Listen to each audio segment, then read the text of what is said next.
ગુજરાતના ખેડૂતો માટે અમે યાત્રા કરી રહ્યા છીએ। ભાજપે કોળી સમાજના યુવકોને જેલમાં નાખ્યા। ભાજપને એમ હતું કે 108 દિવસની જેલથી અમે ડરી જઈશું, પણ અમે ફરી મેદાનમાં છીએ।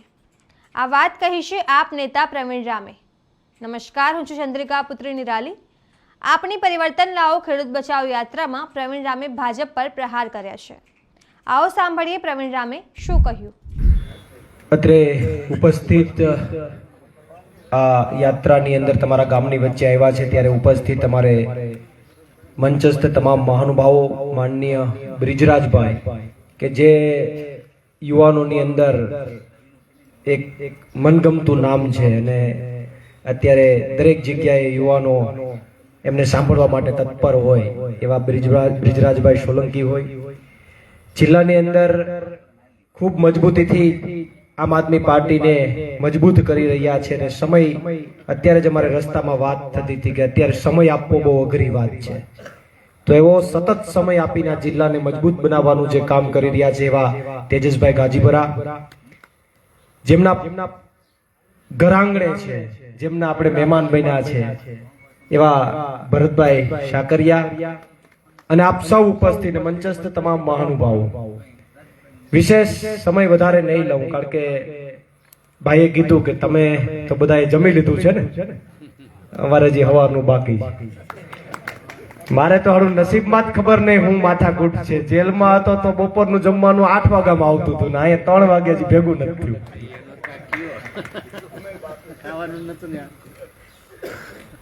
ભાઈ આ નસીબમાં ટાઈમ નો ભેગું નથી થતું જમવાનું। પણ 108 દિવસની ગુજરાતના ખેડૂતો માટેની જેલ કાપીને આવ્યા બાદ અમે ઘરે બેસવાનું પસંદ નથી કર્યું। અમે સોમનાથથી ગુજરાતના ખેડૂતો માટેની એક યાત્રા લઈને નીકળ્યા છીએ અને ગાંધીનગર આ યાત્રા પૂર્ણ થવાની છે। તમારા મુદ્દાઓ માટે લડવાનું છે, તમારા મુદ્દાઓ માટે અવાજ ઉઠાવવાનો છે। શું કામ? કારણ કે હળદરમાં તમે બધાએ જોયું હતું, એમાં કોઈનો વાક કે કોઈનો ગુનો નતો, એમને ખોટે ખોટી રીતે બધાને જેલમાં નાખી દીધા। ગુજરાતના ખેડૂતોને હળદર ગામ જે છે, ગામનું નામ હળદર ને ત્યાંથી લાગી ભાજપને મરચું લાગ્યું। ગામનું નામ હળદર છે, ગામ ભાજપને મરચું લાગી ગયું। હળદર વધારે પડતો કોળી સમાજની વસ્તીનું ગામ છે, કોળી સમાજનું ગામ છે અને બહુ મજબૂત ગામ। પણ એ ગામની અંદર જે ભાજપ દ્વારા જે બર્બરતા દાખવવામાં આવી, તંત્ર દ્વારા જે બર્બરતા દાખવવામાં આવી, ઘરમાં ઘૂસીને જે ખેડૂતોને માર્યા, તમે બધાએ વિડીયો જોયા છે? અંદર ઘરમાં ઘૂસીને માર્યા, જેનો કોઈ વાક નથી, જેનો કોઈ ગુનો નથી।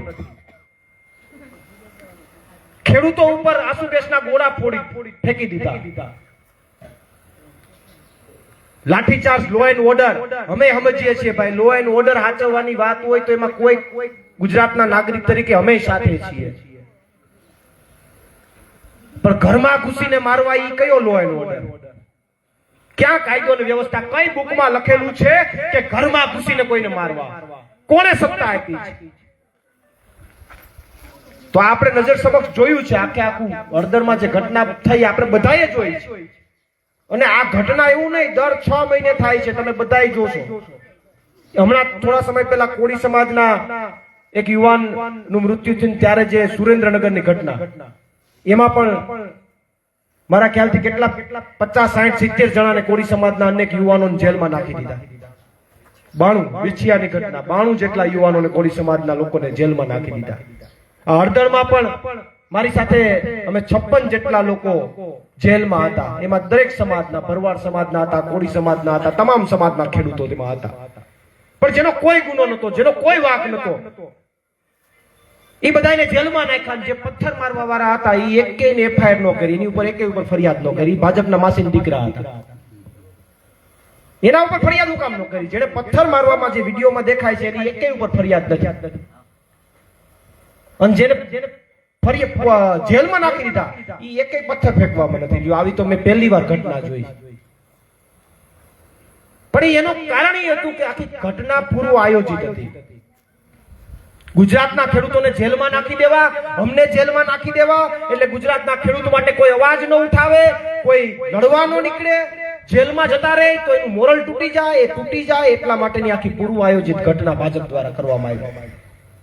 પણ એ ભાજપને કહેવા માંગીએ છીએ કે અમે સાહેબ ખેડૂતના દીકરા છે, અમે તમારાથી એમ ડરી જઈએ એવા નથી. અમે જગતના તાતના દીકરા છે. 108 દીની ભલે જેલ કાપીને આવીએ, પછી ઈ જ તાકાતથી ગુજરાતના ખેડૂતોની વચ્ચે ન નીકળી પડીએ તો પ્રવીણ રામ મટી જઈએ. એને એમ હતું કે 108 દીની જેલ કાપી દઈએ એટલે આ લોકો બેહી જાહે કરે. આપણે 5 દી પછી પાછા નીકળ્યા કે લ્યો આવી ગયા મેદાનમાં. એમ ડરી જવા વાળા અમે નથી.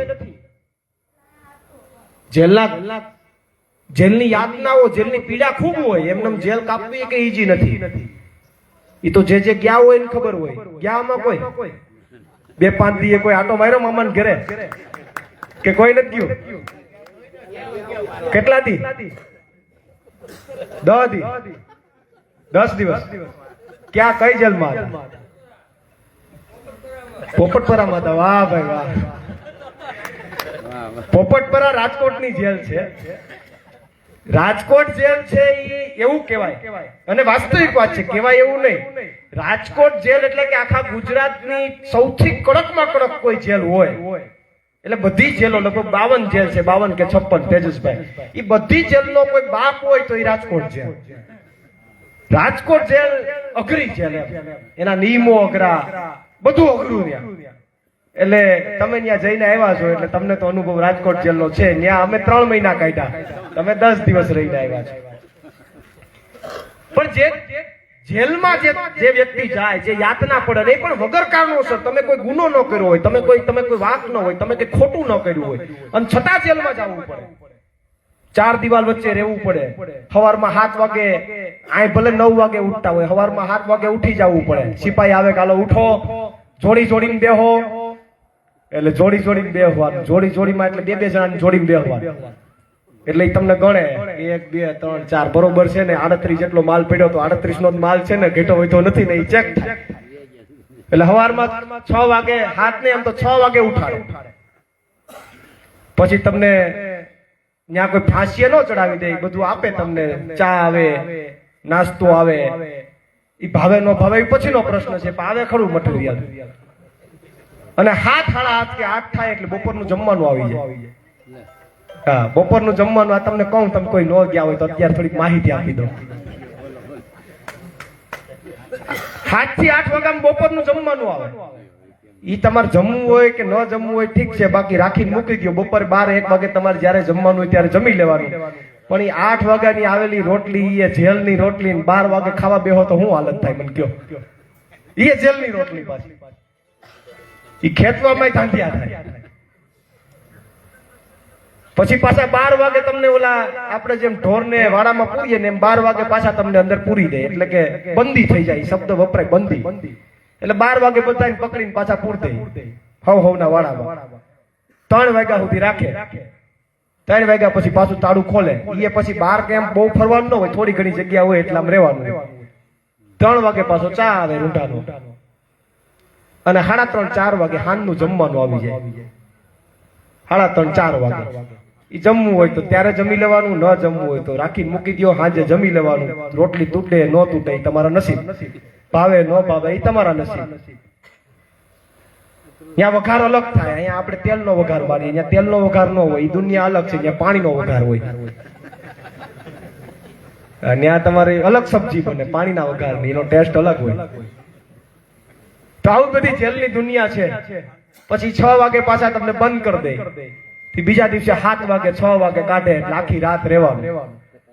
પછી તમારે વાતો કરવી હોય તો વાતો કરો, હુઈ જાવ હોય તો હુઈ જાવ, જે કંઈ પણ કરવું હોય, જે ડાયરો કરવો હોય તમે તારે કરો. પણ પછી બીજા દિવસે 6 વાગે નીકળો. પણ ઈ જ તમારી દુનિયા. ત્યાંથી તમારે બહાર નહીં જવાનું. એટલી જે કંઈ પણ તમને રાખ્યા હોય એટલાની, એની બહાર તમે ન જઈ શકો જ્યાં સુધી જામીન ન મળે ત્યાં સુધી. એકવાર પરિવાર સાથે તમને મુલાકાત કરવા દે, અઠવાડિયામાં 3 વાર ફોન કરવા દે, 5-5 મિનિટની મર્યાદામાં. અને જેને વ્યસન હોય એના માટે તો જેલ બહુ સારી. જે ગયા એને ખબર હશે. જેને વ્યસન હોય એને બહુ જેલ હારી. વ્યસન મુકાઈ જાય, કારણ કે અંદર ભાવ જ એટલો હોય કે તમે ઉપાડી જ ન શકો એને. અંદર ભાવ જ એટલો હોય કે ઉપાડી ન શકો. તમાકુની 1 પડીકીના શું હોય છે મને કયો છે? અટાણ સુધી હું બોલ્યો નથી જાહેરમાં, આજ બોલી લેવું છે. કેટલાય છે તમાકુની 1 પડીકીને? જે ગયા હોય ન બોલતા, એના સિવાયના બોલજો, એને ખબર છે. કેટલા છે કેટલા તમે માની 100 રૂપિયા 1200 સિવાય મળે નહીં 1200 સિવાય મળે નહીં એ હોનાની આવે છે તમાકુ સોનાની ચાંદીની આવે ઈ અટાડે બાકી વચ્ચે તો એવી વાત હતી 2500-3000 ભાવ પૂગી ગયો તો માવો બાવો તો લગભગ ત્યાં મળતો નથી ભૂલથી આવી જોઈએ 500 નો એક પડે અને બીડી 100 રૂપિયાની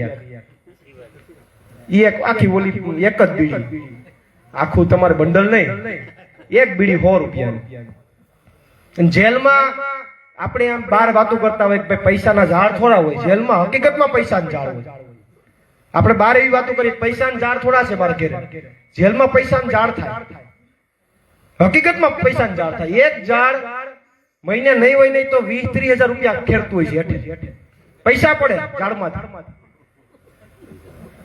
પેલા હકીકતમાં કહું મજાક નથી કરતો પૈસા પડે ઝાડમાંથી હેઠે આ જાંબુડાનું ઝાડ હોય કે બદામનું ઝાડ હોય ને એનું એક પાંદડું પડે ને એટલે 20 રૂપિયાનું થાય એમાંથી 2 બીડી બને વચ્ચે કાપીને 2 બીડી બને એક બીડી 10 રૂપિયા ખાલી બીડીના તમાકુ વારે નહીં ખાલી બીડી 10 રૂપિયા એટલે એક પાંદડું 20 રૂપિયાનું થાય એટલે 20 રૂપિયા નોટ કરી ફટ લઈને હેઠી એવા જેટલી નોટું પડે એટલા રૂપિયા ગણ લેવાના એટલે જેલમાં પૈસાનું ઝાડ હોય તો આવું બધું તો ઘણું બધું છે જે જાણવા જેવું છે જેલમાં ફાયદા એ છે તમને નિયમિતતા આવે તમને શીખવા મળે તમે મજબૂત થાવ એ બધું પણ છે પણ લોકો માટે અને બીજા હજી ઘણા બધા એવા અનુભવ છે કે હવે હા ઓમ કેમેરામાં કઈ હગું એમ નથી એ આપણે જયારે રૂબરૂ મળશું ત્યારે કહીશ કે હજી કેવી અંદર અંદર અંદર અંદર અંદર કેટલી બધી કેવા વિચારો હોય ત્યાં તમે ન વિચારવું હોય એવું થઈ જાય ત્યાં વગર હોય એ કપડા હંધાઈ જાય વગર વલોણે છાશ થઈ જાય વગર વલોણે ઘી થાય માખણ થાય આવું ઘણું બધું થાય ત્યાં દુનિયા અલગ છે આપણો વિચાર ન પૂકે ત્યાં કરીને બેઠા હોય તો ભાઈ બેસશું આપણે જયારે એમને આ તો ઠીક છે આ તો અમને તેમ હતું કઈ ખાલી બેહવાનું હોય છે ત્યાં તમે એટલી મોટી સંખ્યામાં ખાટલા બેઠકમાં ભેગા થયા મને તેમ હતું ખાલી જમવાનું આયોજન છે 5-25 મળીને નીકળી જવાની પણ આ તો તમે આખું ગામ ભેગું થયું તો પાછા એકલા બેસું ત્યારે વાતો કરશું વિશેષ ઓલા ભાઈ 10 દી રહીને આવ્યા એની પાસે માહિતી પોપટપરાની છે જ એટલે લઈ લેજો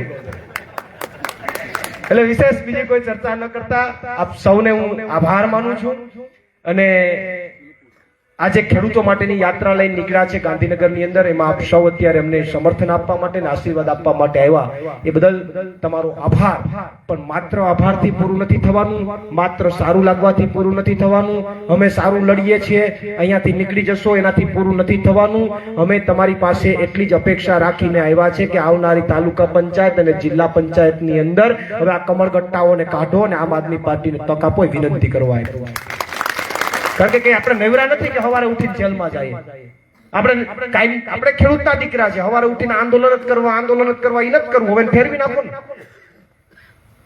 એટલે જ આ નામ આપ્યું છે કે પરિવર્તન લાવો ને ખેડૂતને બચાવો એટલે આપ સૌને વિનંતી કરું છું કે આવનારી ચૂંટણીઓમાં મજબૂતાઈથી આમ આદમી પાર્ટીના ઉમેદવારને સમર્થન આપી અને તમે પોતે લડતા હોય સ્વયંભૂ લડાઈ હોય તે લડાઈ લડી અને આ કમળગટ્ટાઓને બહાર કાઢો અને આમ આદમી પાર્ટીને જીતાડો એટલી જ વાત સાથે મારી વાણીને વિરામ આપું છું આભાર બોલો ભારત માતા કી જય જવાન